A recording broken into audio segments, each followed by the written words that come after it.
Hi hello welcome to Arunachalam. నేను మీ తెలుగింటి అమ్మాయిని. అరుణాచలం అయితే వచ్చేసానండి. మీకు కూడా అరుణాచలం చూపిద్దామని నేను వీడియో చూశానండి. నా వీడియో కనుక మీకు నచ్చితే లైక్ చేయండి, షేర్ చేయండి, సబ్స్క్రైబ్ చేయండి. అరుణాచలం వెళ్ళడం అనేది నా కోరిక అండి. నా ప్రాణం ఉన్నంత వరకు నేను అరుణాచలం వెళ్తానో లేదో అని నేను అసలు ఊహించలేదండి. నాకున్నదల్లా కోరిక అరుణాచలం వెళ్ళాలి, ఆ శివయ్యను దర్శించుకోవాలి అని అనుకున్నాను. ఆ శివయ్య నన్ను రప్పించుకున్నాడు. చూశాను, చాలా బాగుందండి. ఆధ్యాత్మికంగా మనకి కోరికలు నెరవేరుతాయా లేదా అన్నది తర్వాత సంగతి అండి. కోరిక నెరవేరడం కోసం నేనైతే వెళ్ళలేదండి.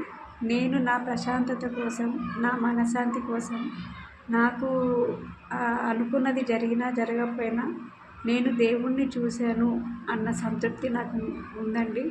అలాగే అరుణాచలం అనేది చాలా పీస్ఫుల్గా ఉంటుందండి. చూసారా, ఇది నమూనా అండి. అరుణాచలం టెంపుల్ ఎలా ఉంటుందో నమూనా. ఇక్కడ నందీశ్వరుడు కొలువై ఉన్నాడు. తరువాత ఈ నందీశ్వరుడు ఇటేమో అన్నీ గిరి ప్రదక్షిణ చేస్తానా లేదా నేను అని అనుకున్నాను.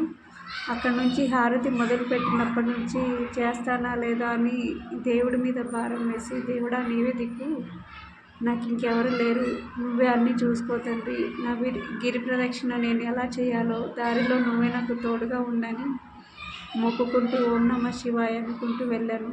నేను ఎప్పుడు అనుకునేదానండి, చాలండి ఇంకా నేను అరుణాచలం చూసేసాను, నాకు చావైనా ఏదైనా పర్లేదండి, నాకు పెద్దగా కోరికలు లేవు అని అనుకొని అరుణాచలం వెళ్ళాను.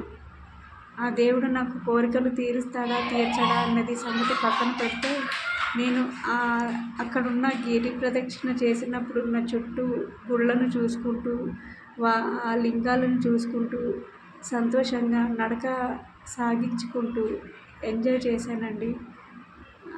అది చాలండి నాకు.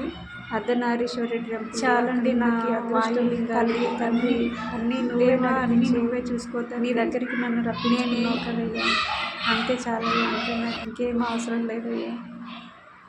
నిజంగా నేను అక్కడికి వస్తానని అనుకోలేదు, కానీ గిరి ప్రదక్షిణ చేస్తున్న సమయంలో అక్కడున్న అంతకు మించి జీవరాశులు, జింకలు ఎన్నికేవి చేయలేదు. చుట్టుపక్కల ప్రాంతాలు చాలా బాగా ఉంటుందండి. అసలు దేవుడిని దర్శనం చేసుకోవాలనుకుంటే ప్రకృతిని ఆస్వాదించిన పాటు దేవుడి దైవ దర్శనం కూడా ఉంటుంది అన్నది బాగుందండి. గుడి మాత్రం చాలా స్పెషల్గా ఉంటుందండి. ఇంకా అంతకన్నా నేనేం చెప్పలేనండి. మీరు కూడా ఒకసారి వెళ్ళి చూడండి. వీడియో నచ్చితే లైక్ చేయండి, షేర్ చేయండి. ఆ శివయ్య ఆశీస్సులు మీ అందరికీ ఉండాలని మనస్ఫూర్తిగా కోరుకుంటూ అందరికీ థ్యాంక్ యూ సో మచ్ అండి.